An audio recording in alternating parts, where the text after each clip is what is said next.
تذکرہ اس کی پیدائش کے بعد ہوا، لیکن جب میرے نبی کی باری آئی اللہ نے پوری کائنات کے بنانے سے پہلے میرے محبوب کا تذکرہ کر دیا۔ بڑی عجیب روایت ہے، تاریخ الانبیاء کے اندر امام ابو حاتم رحمۃ اللہ علیہ نے حضرت عمر بن خطاب رضی اللہ تعالیٰ عنہ کی روایت نقل کی ہے۔ بڑی عجیب روایت ہے کہ جب اللہ رب العزت نے حضرت آدم علیہ السلام کو جنت سے نکالا، آپ نے دانا کھا لیا، بھول ہو گئی، اللہ نے جنت سے نکالا، آپ دنیا کے اندر آئے، بعض علماء کرام نے لکھا ہے 40 سال تک روتے رہے، بعض نے کہا 300 سال تک رب کو مناتے رہے، 300 سال تک آپ نے چند دعائیں کی، ان میں سے ایک دعا کا ذکر قرآن کے اندر ہے، کہہ رہے سبحان اللہ، فرمایا ربنا ظلمنا انفسنا وان لم تغفر لنا وترحمنا لنكونن من الخاسرین۔ آپ نے یہ دعا مانگی، لیکن حضرت عمر بن خطاب رضی اللہ تعالیٰ عنہ فرماتے ہیں حضرت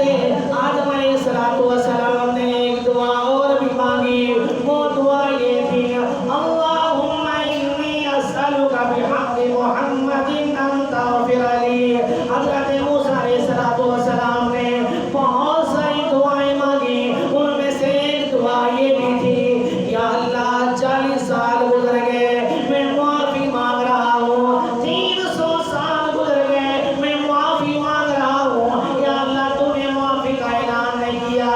یا اللہ آج تیری دربار کے اندر میں محمد کا واسطہ دیتا ہوں، یا اللہ محمد کے صدقے یہ میری معافی کا اعلان کر دے۔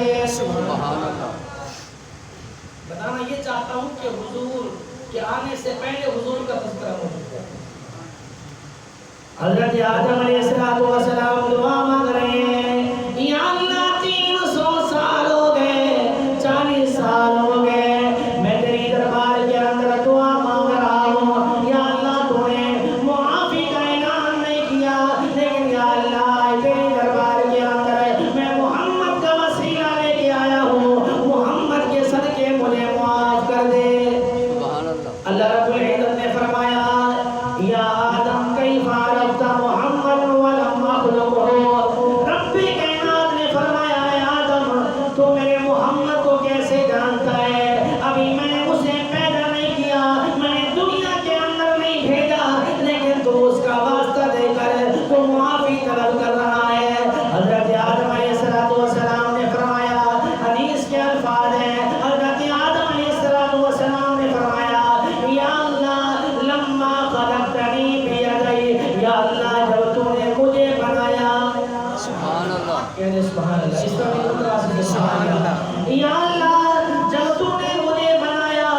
ونفخت فی من روحی، یا اللہ تو نے جب میرے اندر روح ڈالی، رفعت رأسی، میں نے آسمان کی طرف نگاہیں اٹھائی، میں نے عرش معلیٰ کے اوپر ایک جملہ لکھا ہوا پڑھا، وہ جملہ کیا تھا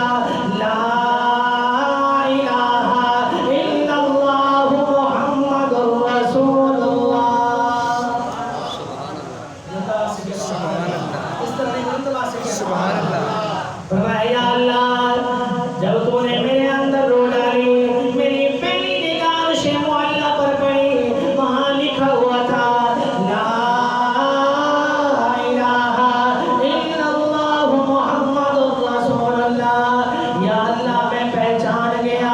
یہ کوئی عام انسان نہیں، یہ کوئی عام آدمی نہیں، یہ عظیم انسان ہے، یہ کوئی شان والا نبی ہو سکتا ہے کہ اللہ نے عرش کے اوپر اپنے نام کے ساتھ اس کا نام بھی سجا دیا ہے۔ بھائی اللہ میں اتنا جانتا ہوں جب تو نے مجھے بنایا، میرے اندر روح ڈالی، رفعت رأسی، میں نے آسمانوں کی طرف دیکھا، عرش کے اوپر ایک عبارت لکھی ہوئی میں نے پڑھی، لکھا ہوا تھا لا الہ الا اللہ محمد رسول اللہ۔ یا اللہ اسی کا واسطہ دیتا ہوں، میرے یا الہ العالمین میرے لیے معافی کا اعلان کر، میری اس بھول کو معاف کر دے۔ اللہ رب العزت نے فرمایا اے آدم آج تو نے میرے نبی آمنہ کے لال کا تو نے واسطہ دیا ہے، واسطہ لے کر تو نے معافی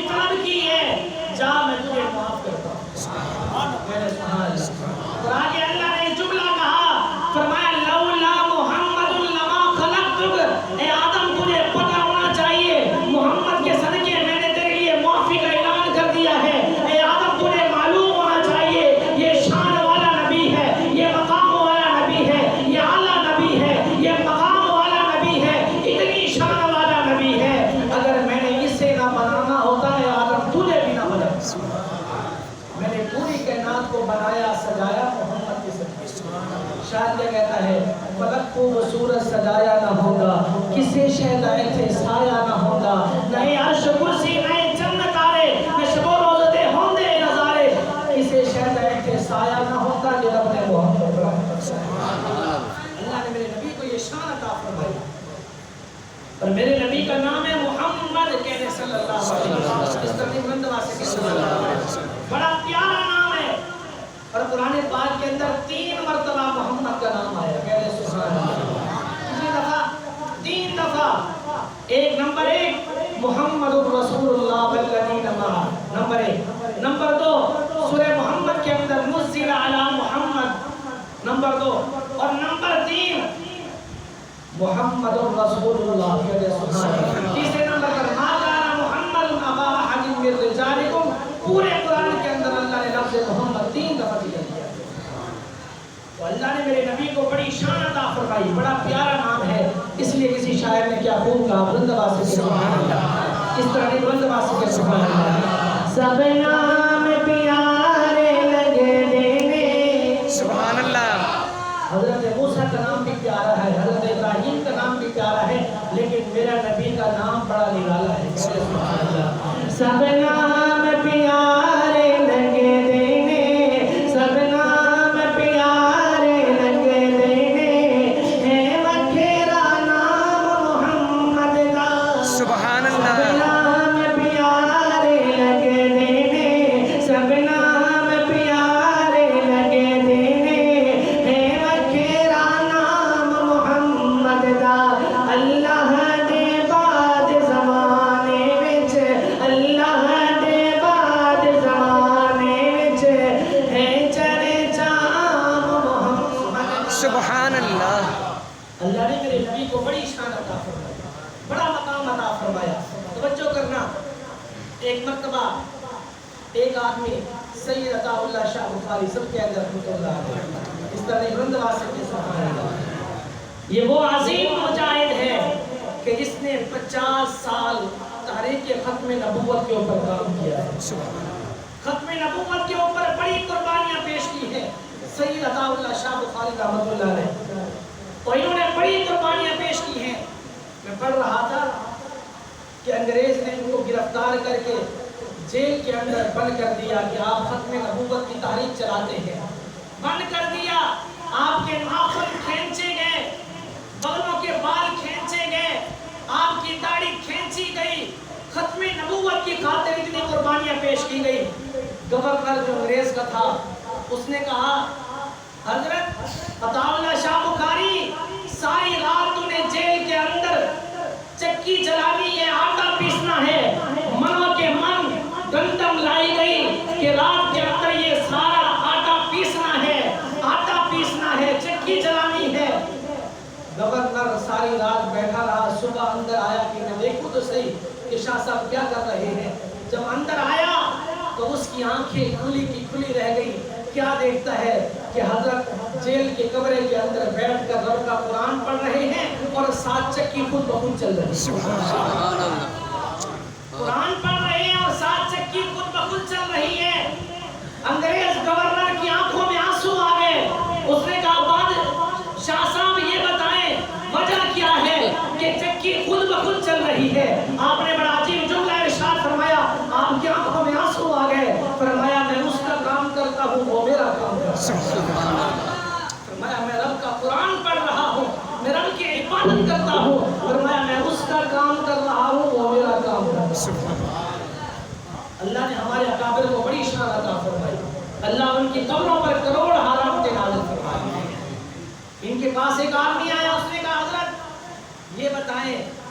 کہ کلیم اور حبیب میں فرق کیا ہے اللہ نے موسیٰ علیہ السلام کو اپنا کلیم بنایا کلیم اسے کہتے ہیں کہ جس سے رب باتیں کرے اسے کلیم کہتے ہیں اللہ نے موسیٰ علیہ السلام کو کلیم بنایا اللہ نے محبوب کو امام الانبیاء کو اپنا حبیب بنایا ان دونوں میں فرق کیا ہے حبیب کسے کہتے ہیں خلیل کسے کہتے ہیں آپ نے بڑا عجیب جملہ ارشاد فرمایا آپ نے 3 جملے ارشاد فرمائے 3 جواب دیے سب سے پہلا جواب یہ دیا فرمایا میاں کلیم اسے اسے کہتے ہیں جو رب سے مانگے پھر رب اسے دے، اور حبیب اسے کہتے ہیں کہ جسے بن مانگے رب عطا کرے۔ فرمایا وہ کیسے؟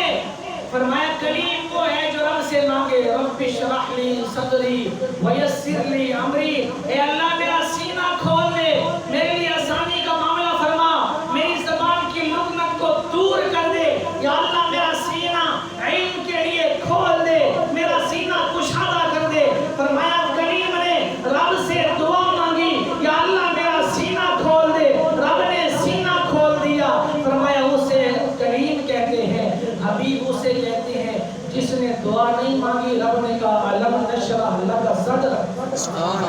محبوب کیا میں نے تیرا سینہ نہیں کھولا؟ محبوب میں نے تیرا سینہ علم کے لیے کھول دیا ہے۔ فرمایا کلیم اسے کہتے ہیں کہ جو رب سے مانگے پھر رب عطا کرے، اور حبیب اسے کہتے ہیں جو نہ مانگے پھر مانگے رب اسے عطا کرے۔ آپ نے فرمایا میاں سن دوسرا فرق یہ ہے،